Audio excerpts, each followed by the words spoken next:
নমস্কার বন্ধুরা, প্রচেষ্টা ফর স্টাডিতে তোমাদেরকে স্বাগত। আজকে আমি একাদশ শ্রেণীর শিক্ষা বিজ্ঞান গ্রুপ বি, দেখো ইউনিট 1 হচ্ছে শিক্ষা ও দর্শন।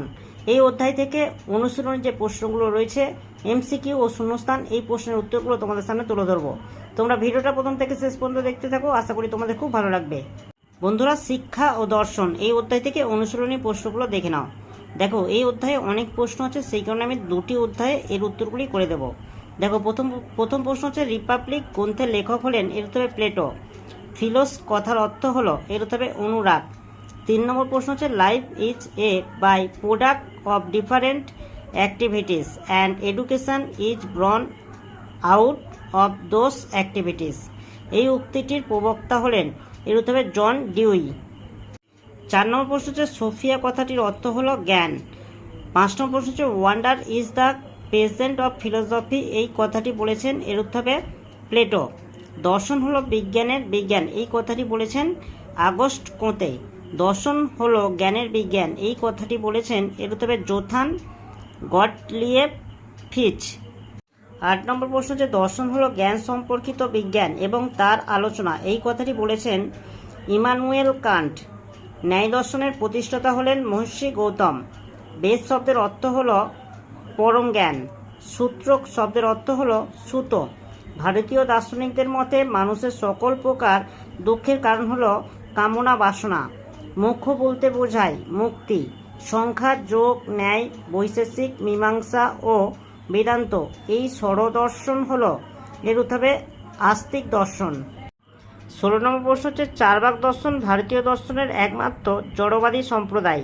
লোকায়ত দর্শন নামে পরিচিত হয় চারবাক দর্শন। শিক্ষায় প্রতিফলিত অনুশীলন কেন গুরুত্বপূর্ণ, এর উত্তরে এটি বিশ্বাস এবং পদ্ধতির সমালোচনামূলক পরীক্ষার প্রচার করে। কোন দার্শনিক সক্রেটিস পদ্ধতির সাথে যুক্ত, এর উত্তরে সক্রেটিস। আদর্শবাদ মন এবং জগতের মধ্যে কোন সম্পর্ক স্থাপন করতে চায়, এর উত্তরে ঐক্য ও সক্রিয় অবদান। বন্ধুরা, 21 নম্বর প্রশ্নের উত্তর হবে অপশন নাম্বার এ। 22 নম্বর প্রশ্ন হচ্ছে আদর্শবাদ কি অধ্যয়নের ওপর গুরুত্বপূর্ণ জোর দেয়, এর উত্তরে জ্ঞান ও উপলব্ধি। বাস্তবতার প্রকৃতি সম্পর্কে আদর্শবাদ কি প্রস্তাব করে, এর উত্তরে এটি ধারণা, চেতনা বা আত্মার রাজ্যে বিদ্যমান। আদর্শবাদ অভিজ্ঞতার প্রকৃতিকে কিভাবে দেখে, এর উত্তরে বিষয়গত এবং মানসিক কাঠামো দ্বারা প্রভাবিত। আদর্শবাদ অনুসারে বাস্তবতা কিসের সমন্বয়ে গঠিত, এর উত্তরে মানসিক গঠন, ধারণা বা উপস্থাপনা। বাস্তবতা বোঝার ক্ষেত্রে আদর্শবাদ প্রাথমিক এবং ভিত্তি হিসাবে কিসের ওপর জোর দেয়, এর উত্তরে মন, চেতনা বা আত্মা। নৈতিক এবং নৈতিক বিবেচনা কিভাবে আদর্শবাদের সঙ্গে সম্পর্কিত, এর উত্তরে উচ্চ আদর্শের সাধনা বাস্তবতা বোঝার ক্ষেত্রে অবদান রাখে। বন্ধুরা, 28 নম্বর প্রশ্নের উত্তর দেখো, অপশন হবে বি। 29 নম্বর প্রশ্ন হচ্ছে আদর্শবাদ শিক্ষাকে কিভাবে দেখে, এর উত্তরে জীবনব্যাপী শিক্ষা এবং বুদ্ধিভিত্তিক বৃদ্ধিকে উৎসাহিত করে। নেক্সট, কী ধরনের শিক্ষণ পদ্ধতি আদর্শবাদের সাথে সারিবদ্ধ, এর উত্তরে সক্রেটিস, সংলাপ এবং প্রতিফলিত লেখা। 31 নম্বর প্রশ্নের উত্তর দেখো, অপশান এ। 32 নম্বর প্রশ্ন দেখে নাও, প্রকৃতিবাদ বাস্তবতার অস্তিত্ব সম্পর্কে কি জোর দেয়, এর উত্তর হবে অপশান নাম্বার বি। 33 নম্বর প্রশ্নটা তোমরা দেখে নাও, 33 নম্বর প্রশ্নের উত্তর হবে অপশান নাম্বার বি। বন্ধুরা, শূন্যস্থান পূরণ করো। প্রথম প্রশ্নের উত্তর হবে অপরাবিদ্যা। 2 নম্বর প্রশ্ন হচ্ছে আর্যদের প্রাচীন সাহিত্যের নাম, এর উত্তরে বেদ। উপনিষদ শব্দের অর্থ ড্যাশ, এর উত্তরে ব্রহ্মবিদ্যা। 4 নম্বর প্রশ্ন দেখো, উপনিষদের অপর নাম, এর উত্তর হবে বেদান্ত। বন্ধুরা, 5 নম্বর প্রশ্নের উত্তর হবে অপশান সি। 6 দাগের প্রশ্নের উত্তর হবে অপশান এ। 7 দাগের প্রশ্নের উত্তর হবে অপশান এ। 8 দাগের প্রশ্নের উত্তর হবে অপশান এ। 9 দাগের প্রশ্নের উত্তর হবে অপশান ডি, মানে সবকটি। 10 দাগের প্রশ্নের উত্তর হবে অপশান বি। 11 দাগের প্রশ্নের উত্তর হবে অপশান সি।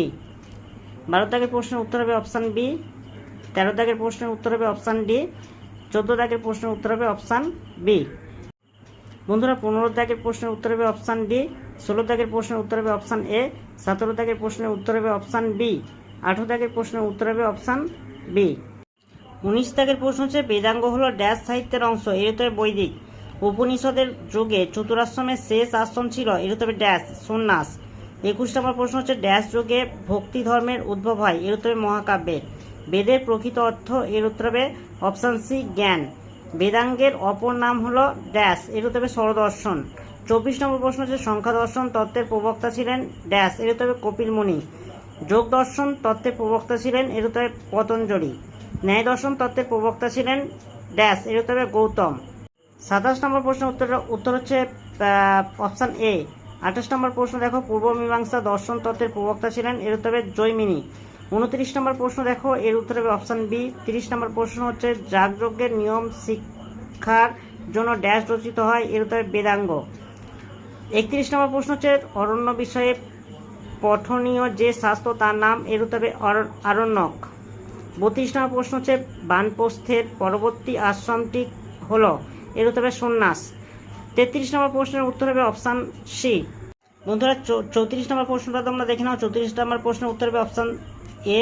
35 নম্বর প্রশ্নের উত্তর হবে অপশান বি, অপশান বি। 36 নম্বর প্রশ্নের উত্তর হবে অপশান ডি। 37 নম্বর প্রশ্নের উত্তর হবে অপশান বি। 38 নম্বর প্রশ্নের উত্তর হবে অপশান এ। 39 নম্বর প্রশ্নের উত্তর হবে অপশান সি। 40 নম্বর প্রশ্নের উত্তর হবে অপশান এ। 41 নম্বর প্রশ্নের উত্তর হবে অপশান ডি। 42 নম্বর প্রশ্নের উত্তর হবে অপশান বি। 43 নম্বর প্রশ্নের উত্তর হবে অপশান সি। 44 নম্বর প্রশ্নের উত্তর হবে অপশান এ। 45 নম্বর প্রশ্নের উত্তর হবে অপশান ডি। 46 নম্বর প্রশ্নের উত্তর হবে অপশান সি। 47 নম্বর প্রশ্নের উত্তর হবে অপশান এ। বন্ধুরা 48 নম্বর প্রশ্ন হচ্ছে নালন্দা বিশ্ববিদ্যালয়ে উপাচার্য ছিলেন, এর উত্তর হবে শিলভদ্র। 49 নম্বর প্রশ্ন হচ্ছে বৌদ্ধ শিক্ষা ব্যবস্থার উপাধ্যায় ও ড্যাশ নামে দুই শ্রেণীর শিক্ষকের উল্লেখ আছে, এর উত্তর হবে কর্মাচার্য। 50 নম্বর প্রশ্নের উত্তর হবে দেখো অপশান এ। 51 নম্বর প্রশ্নের উত্তর হবে অপশান ডি। আর 52 নম্বর প্রশ্নের উত্তর হবে অপশান এ। বন্ধুরা প্রথম পার্টে আমি এমসিকিউ ও শূন্যস্থানের সমস্ত প্রশ্নের উত্তরগুলো তোমাদের সামনে তুলে ধরলাম। নেক্সট পার্টে আমি সমস্ত প্রশ্নের উত্তরগুলো তুলে দেওয়ার চেষ্টা করব। বন্ধুরা যদি ভালো লাগে একটা লাইক করো, চ্যানেলে নতুন চ্যানেলকে সাবস্ক্রাইব করবে, কমেন্টে জানাবে তথ্যগুলি কেমন হয়েছে, আর ভিডিওটা বন্ধুদের মধ্যে একটু শেয়ার করে দিও।